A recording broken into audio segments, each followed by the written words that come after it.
So matapos nga pong mag-trending ni Boss Toyo kahapon ang dahil sa sinuntok nito ang isang player sa Motivated 3x3 basketball event, ay nagbanta ang player na magsasampa siya ng kaso kay Boss Toyo at na magkita daw silang dalawa sa korte.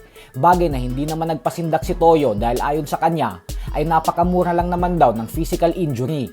Kaya ang hamon nito sa sinapak niya ay abangan na lang daw siya sa labas kasi napakaiyakin naman daw nito kung isang suntok lang ay gusto na agad idaan sa korte ang away nila. Bumanat din si Boss Toyo na isa siyang batang kali at hindi batang subdivision. Subalit kalaunan nga po ay noong lumamig na ang ulo nito ay humingi naman ito ng tawad. Sa interview ng The Whistle PH ay sinabi ni Boss Toyo na gusto niyang humingi ng tawad sa liga nang dahil sa inakto niya. Paliwanag nito na gusto lang daw talaga nilang parehong manalo sa basketball game. At dahil laro umano ito ng mga kalalakihan, kaya andun daw talaga yung competitiveness nila. Sadyang dumating lang umano sa punto na hindi niya napigilan yung bugso ng kanyang damdamin bilang isang lalaki dahil na-provoke umano siya. Pero parte naman daw ito ng game dahil basketball ito. Apologize. Gusto apology sa liga, sa action ko. Tama, thank you. Samantala, matapos nga pong dumayo ni Terence Crawford sa bansang Australia upang suportahan ng kanyang dating katunggali na si Errol Spence Jr., ay naging prangka ito matapos matalo ni Spence sa kamay ni Tim Tszyu.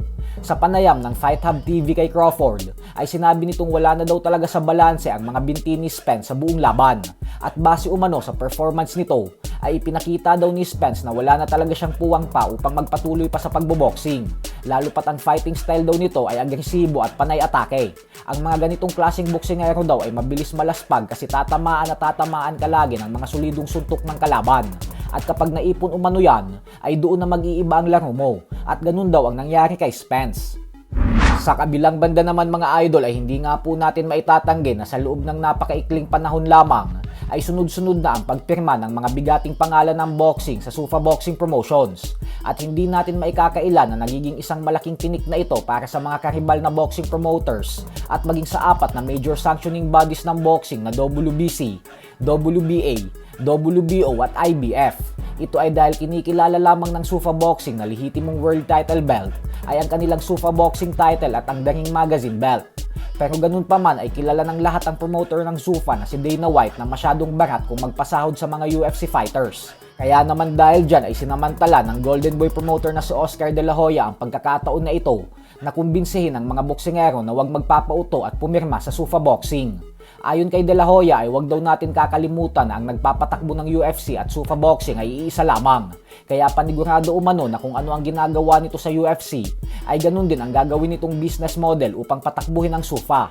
Kaya mag-isip daw ang mga boxers ng mabuti kasi tiyak umano na barya-barya lang ang mga kikitain nito sa oras na pumirma sila sa ilalim ng Sufa. Hindi umano katulad sa kanila ng mga traditional boxing promoters na laging paldo ang mga kinikita ng mga boksingero. Yan daw ang dahilan kung bakit hanggang ngayon ay madalas tayong makakita ng mga UFC fighters na pumapasok sa boxing at handang magmukhang katawa-tawa laban sa boksingero para lamang kumita ng malaking salapi na kailanman umano ay hindi nila naranasan sa UFC. So hanggang dito na lang po muna tayo mga idol.